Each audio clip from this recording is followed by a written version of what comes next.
Hello again there folks, Lone Adventurer here. Thanks very much for stumbling your way upon my channel, joining me for another game design video. Not a playthrough. This is a game that I am working on at the moment. In between playing other people's games on my channel, I sometimes spend some time, not as much as I would like, scratching the itch of designing a game myself.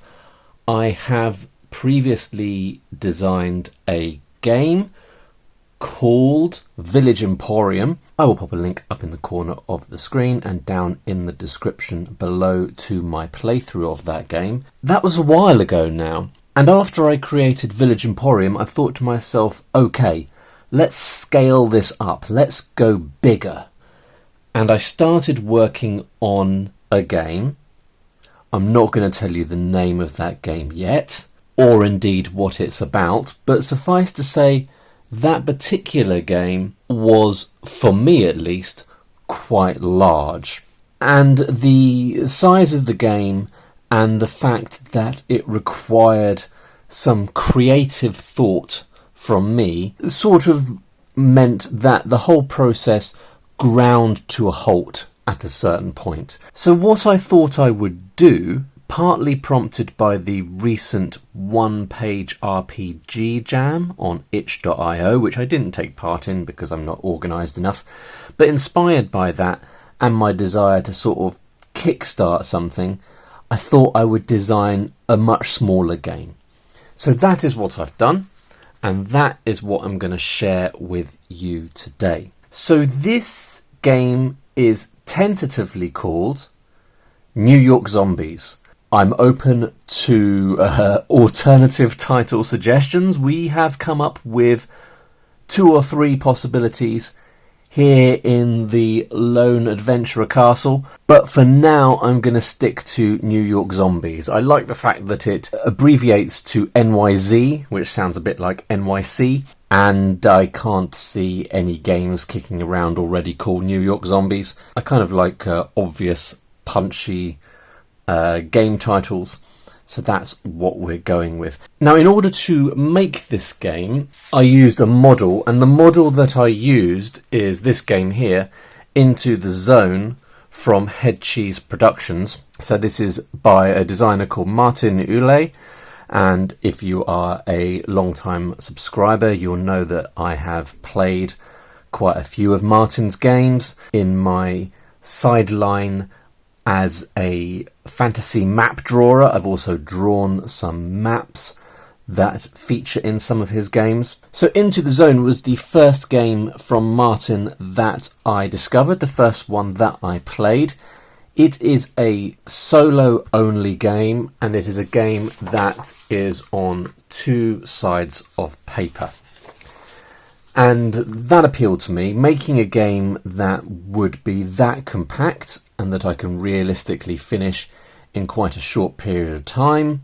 That's what I've done. I have taken Martin's structure, his design here, and I have adapted it so that it is no longer set in a zone, it's set in New York, and it's all about the zombies. So in this video, I think what I'm going to do really is just introduce the game to you, explain how it works, maybe roll a couple of dice, but that'll be it really. I think this will probably be just a 2-parter, like I'll introduce the game in this video, and then in a week or 2, once I've had time to finesse it a little bit, maybe I'll do one final video. Who knows, maybe I will have even done the layout so I can show you what it looks like as well. Now, I'm partly doing these videos because, well, I'm doing these videos for 3 reasons. First reason is people seem to enjoy them the first time around. I know I like watching videos about designers designing games, in particular solo games. I enjoyed watching Daniel from the Dungeon Dives videos on his ongoing game design process.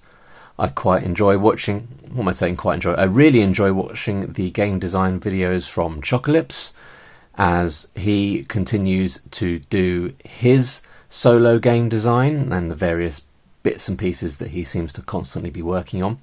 So I know people enjoy watching these videos, so I thought I would make one. Second reason is because I like to read people's feedback. I'm going to show this game to you. If you have any thoughts and opinions, feel free to drop them in the comments. I really do value that stuff. If you want to say more, you can email me at loneadventurerplays@gmail.com. I'm also going to be looking for playtesters. The people who playtested my last game were fantastic, but I don't know whether the same people are going to want to playtest this one, so I'll probably just leave it up to you folks to drop me an email if you want to playtest this game for me. That'd be really valuable. So that's one and that's two. Was there a third reason? I made out there was, didn't I? I definitely made out there was 3 reasons. Do you know what? I'm just going to make a third reason up on the spot because I've forgotten my original third reason. I like talking through the game on video to help me solidify my thoughts on it. There you go, that kind of works, isn't it? Kind of a boring third reason. Let's get into the game though. Let's have a look at this. So let me read the introduction and then we'll just have a little chat about how the game works and what the system is that it uses and that sort of stuff, how you win, that sort of thing. Bad news, you're in Manhattan and it's overrun with zombies. You've been lying low, but now it's time to leave your sanctuary and make a break for the safety of the New Jersey refugee camp. It's been weeks since the outbreak occurred. The city streets aren't getting any safer. Many survivors have already escaped, but more New Yorkers are getting turned every day. The number of zombies is increasing and the army are moving in. To get out alive, you must make it out of Harlem, through Central Park, Midtown, and finally survive the Lincoln Tunnel. Good luck, you're going to need it. So the genesis of this game really is my obsession over the years with a book by Stephen King called The Stand. Now I thought at this point I'd throw a copy of The Stand in front of the camera to illustrate that I'm a big fan of it, but it turns out I do not own it. So I have read The Stand, which is quite a chunky book, several times over the course of my life. I've watched the mini-series, I haven't seen the new version, I've read the comic book series, and it's a book that I'm very, very fond of. It's probably the first book that I read in a post-apocalyptic setting. Post-apocalyptic fiction is very close to being my favourite genre, and The Stand was the first one that I read. Now in The Stand there's a character called Larry Underwood, and at the time of the disaster that ends human civilization as we know it in that story, Larry finds himself in New York City, and it turns out that being in the city isn't the best place to be during some kind of apocalyptic event. So Larry has to leave New York, and in order to do that his only option is to go through the Lincoln Tunnel. Now I think New York doesn't have a huge number of ways in and out of the Manhattan Island or the Manhattan area, and I suppose in that particular apocalyptic situation those options were narrowed even more and he had to go through the Lincoln Tunnel. And that part of the story stuck with me a great deal. And I think probably there have been other post-apocalyptic stories where people have been forced to go through tunnels, and it can often be super scary and a claustrophobic, terrifying sort of environment to go into, but you're forced to go into it to get out the other side. So that's really how this started. As I was conceiving this game in my mind, I was like, I need something else. I need more enemies. I need more action. So why not throw in zombies? So that's what got me to this point here, New York zombies. So roughly speaking, when you start this game, you're going to do some basic character creation, read a little bit of rules. That's basically the rules there. And then you go into play. And the way that it works is you have to go through these 4 locations. You have to go through Harlem, which is where you start. Central Park, Midtown, and finally the Lincoln Tunnel. And if you can make it through all 4 locations and you have acquired sufficient gear and or leveled up your character a little bit to the point where you can get all the way through those, you might be able to face a final enemy. And there's 3 final enemies you might face, a final boss. And if you defeat the final boss, then you win the game. That's it, really. Yeah, I'll go into a bit more detail, but that roughly is the gist of the thing. Now, the system that I have built this on is basically Morkborg. Because I've been playing this huge wealth of Dark Fort related games, it's kind of the set of game mechanics, the engine that I'm most comfortable with. Now, I know that Martin made this game based upon Into the Odd, which I am less familiar with, although I have played Into the Zone quite a few times. But I decided to go a different way. I've used Morkborg. Let me just get a few dice. So the way the game works is with a D20 used for the standard challenge roll. So ordinarily, if you are sort of testing your character's ability based upon a particular situation, you will be rolling a D20. So if, for example, let's take a random event from Central Park, not that one, let's go for number 4. Hidden amongst the bushes is some kind of storage shed. It's locked. So that's a little flavour text, and then after that we've got some instructions. Use a lockpick or test knowledge TN10. And then we've got some success stuff if you pass. So TN I've chosen to use to represent target number. Now it's different for Morkborg. I've momentarily forgotten what it is for Morkborg. So I've checked in Morkborg and reminded myself it's DR, difficulty rating, is what it is in that game. But I like TN for target number. Now it's mentioned in the rules, but I find that target number more clearly indicates that that's the number you're aiming for. So you are successful if you hit that number or you roll more than it. Whereas difficulty rating, I sometimes find myself thinking, do I have to roll at the difficulty rating or above the difficulty rating? Target number, at least in my mind, eliminates that issue. Test knowledge, target number 10. So what we would do is we would roll our d20, we would add on our knowledge score. So if we imagine that our character had a knowledge of 1, we would roll the dice. 5 add 1 is 6, and we have failed. There's no failure text here, so nothing happens. If we had been successful, we would gain a medkit, a fire axe, and a Manhattan map. I'm tempted to say I've made that too good. That's way too much stuff. Some things you just get 1. But anywho, there's definitely going to be some balancing out of the stuff in this game.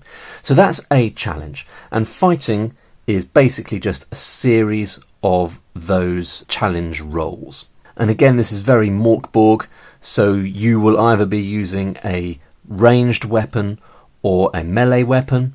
If you're using a ranged weapon, it's target number 12, adding on presence. And if you're using a melee weapon, it's target number 12, adding on your strength. And you don't roll for the enemies to attack, you roll to defend when the enemies attack, and you roll using your character's agility to see whether that happens. And that's basically combat. The only other things that I've added here is that if you receive any damage from a zombie enemy, you have to roll to check if you are infected. And you would roll, and if you rolled a 1, you become infected. And also a little bit where if you defeat 5 enemies, you are able to sort of level up your character, as it were, adding on to 1 trait. Being infected, I have not really had that yet. I haven't played this game that much, if I'm honest, but I haven't become infected yet. What I like as an idea is that if you become infected, you are essentially pretty screwed. So if you become infected, you roll a dice, 5, and that's how many more rounds of the game you will survive before you become a zombie and your game is over. So you've then basically got a little ticking clock that means you have to speed up play, get to the end, and get to the refugee camp where you will receive medical treatment and they'll be able to stop the zombification process. Let me know what you think of that. I kind of like it. I guess it means if you rolled a 1, you would only have 1 round left, which seems a bit unfair. No, what I've done, actually, I've written that an infected character has 6 rounds of play to reach safety. I don't know whether I want to vary that, because if you get infected in the Lincoln Tunnel and you've got 6 rounds, you're going to be like, oh, I'm fine. I've got plenty of time. So I don't know whether I should make it like a location number plus 3 or something like that, or no, it would be the other way around, wouldn't it? So it could be like 8 minus location number. So if it was the Lincoln Tunnel, that would be 8 minus 4, which would give you 4 rounds. Maybe something like that? I don't know. But I like the mechanic. It might need a little bit of finessing. So let's skip back and just look at character creation for a second.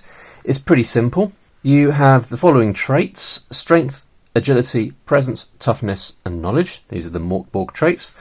And rather than doing the Morkborg style rolling of the d4, where you roll the d4 and then you roll it again, you subtract the second number from the first number, and that's your trait. That ends up with a pretty brutal game a lot of the time, because you can end up with negative numbers. It also takes away a point of player autonomy. This is a point in playing the game where the player can have some kind of control over the character they're creating, and therefore some kind of control over the kind of game they're going to be playing. So I thought, based on that line of thinking, that I would give the player a certain number of points and they would choose which trait to apply those points to.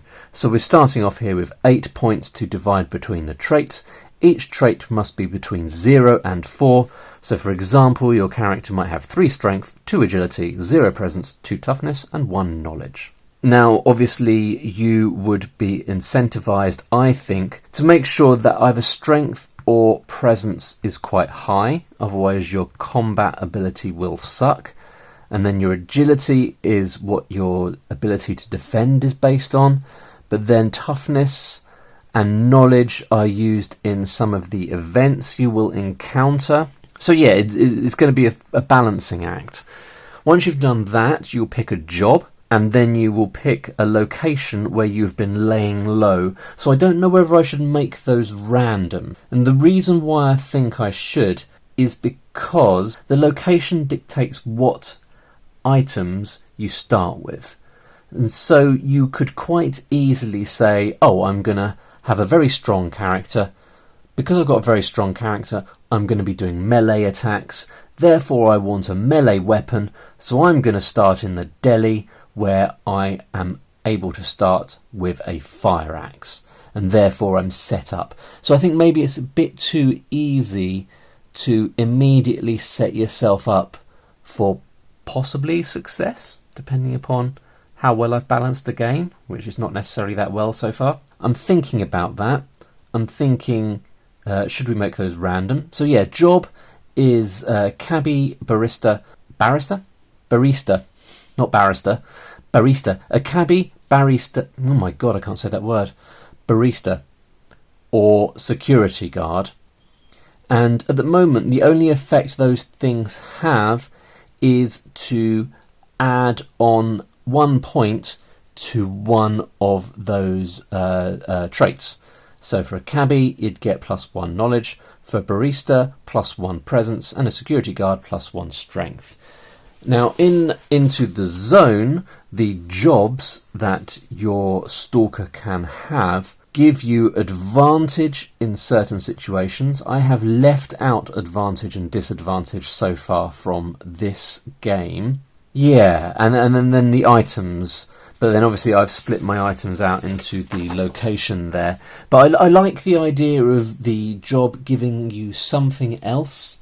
So some kind of special ability. I'm not really sure what that would be. Like, you know, it could be the barista.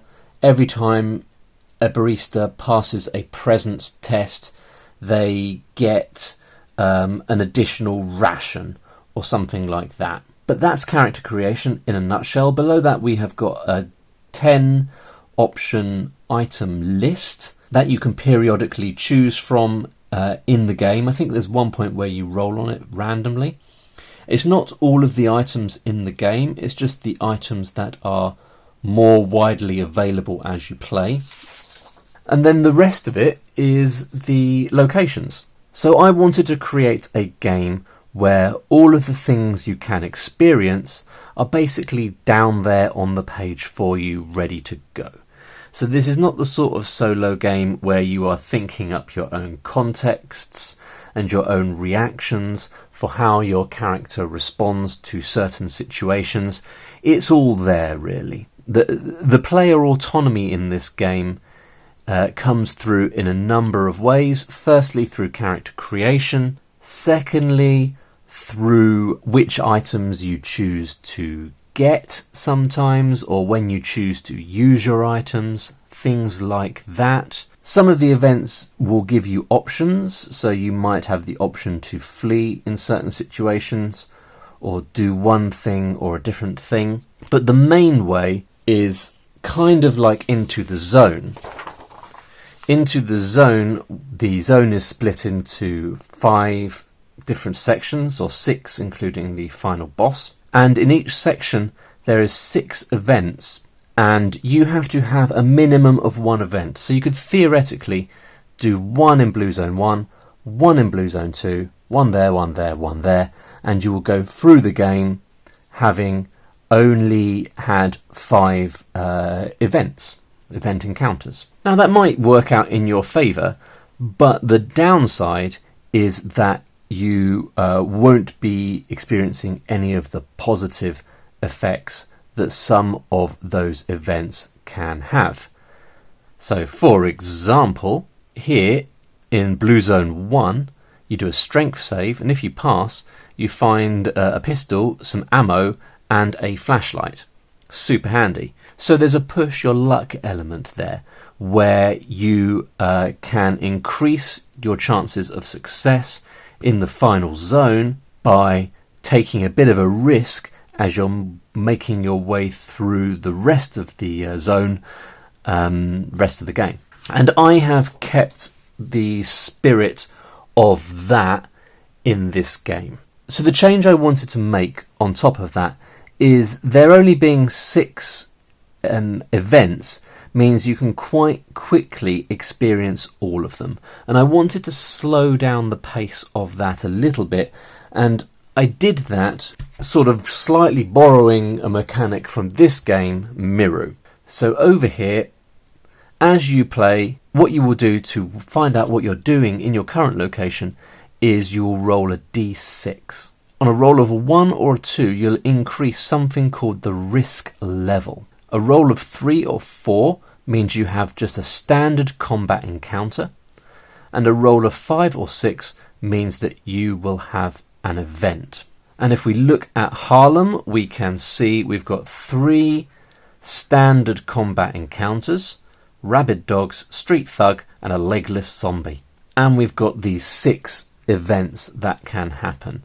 So because you are rolling d6 to establish that, that would be a combat encounter, so you'd have to fight an enemy. That would be an event, have an event. That would be another combat encounter. At this point you might be feeling pretty haggard and maybe you should push on. That's another event, so you have a chance to have another event.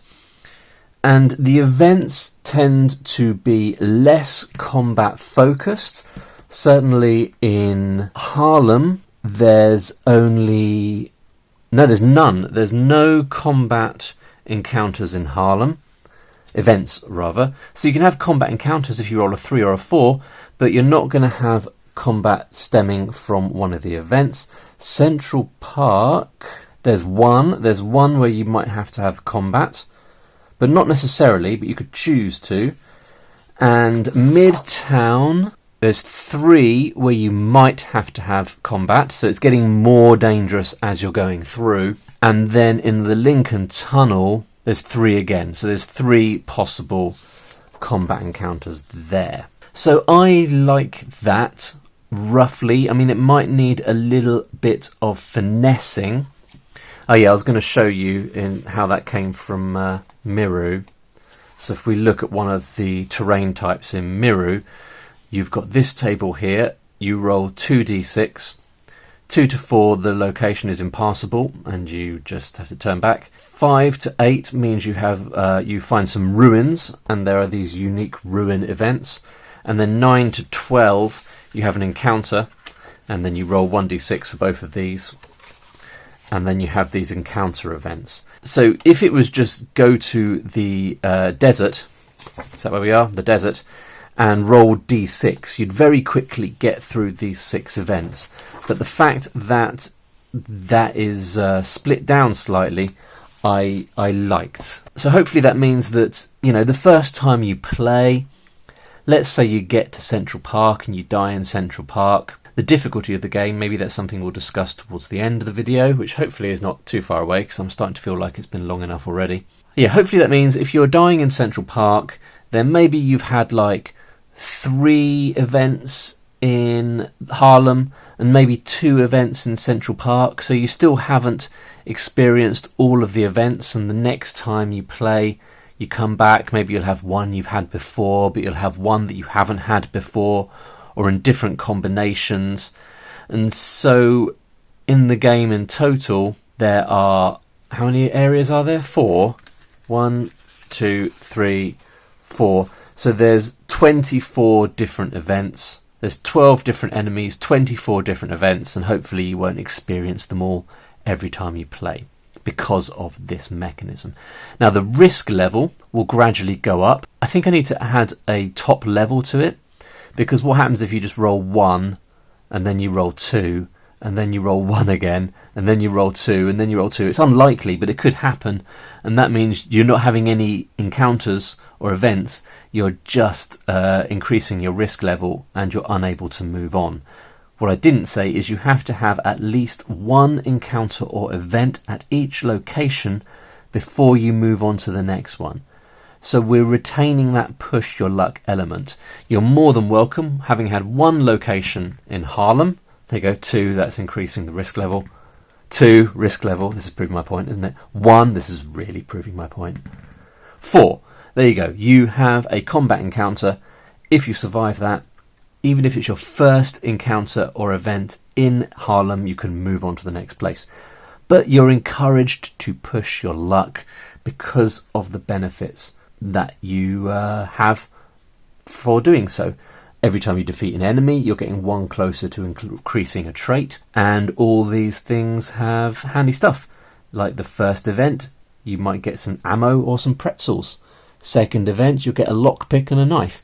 So you'll be getting extra gear that will help you throughout the rest of the playthrough that you're having. Risk level, I was going to try and explain it, wasn't I? The higher the risk level is, the more risky the situation. So if you're in Harlem and you have rolled a 1 or a 2 3 times, your risk level will be at 3. And that means before you go into Central Park, you need to fight 3 standard normal zombies. And the standard zombie is 3 HP, it does D4 damage, and it has that infectious keyword, which means there's a risk that you'll become infected. So as the risk level increases, you're going to be facing more and more of those standard zombies. When you enter the new location, the risk level goes back down to 0 and the process starts again. Let me know what you think of those mechanisms. I've added in a few Easter eggs for zombie fans and genre fans tucked away in here and there. The final encounters I haven't given too much thought to. You will either face a zombie horde. So for that one, you've just got to face a whole bunch of zombies, loads of enemies. The second enemy is a crazed renegade general. It's got 10 HP, does D6 damage, and has a special called Distraction. Before each attack, you must pass Presence 12, fail, and you cannot attack this combat round. And the last one is a zombie mutant, again with 10 HP, D6 damage. Probably those need to be adjusted so they're not the same. And the special for the zombie mutant is Gigantic, which means that your melee attacks do -2 damage against them. And that's my basic character sheet that I've got going on there. Right, that's I think that's probably it for New York Zombies. If you made it this far, thanks very much. Let me know what you think of it.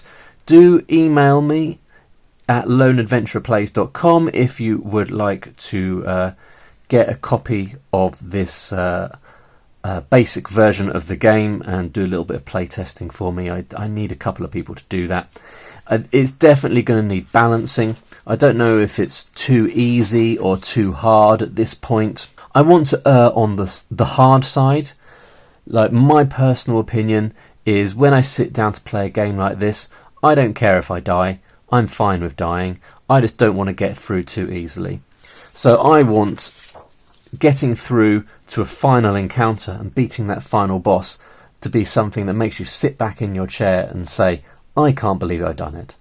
I can't believe my character made it. I want people to be able to get through quite a large chunk of it. I don't want everyone dying in Central Park. I want people to get through to Midtown and the Lincoln Tunnel and have some of those events as well. Yeah, but I don't want it to be too easy.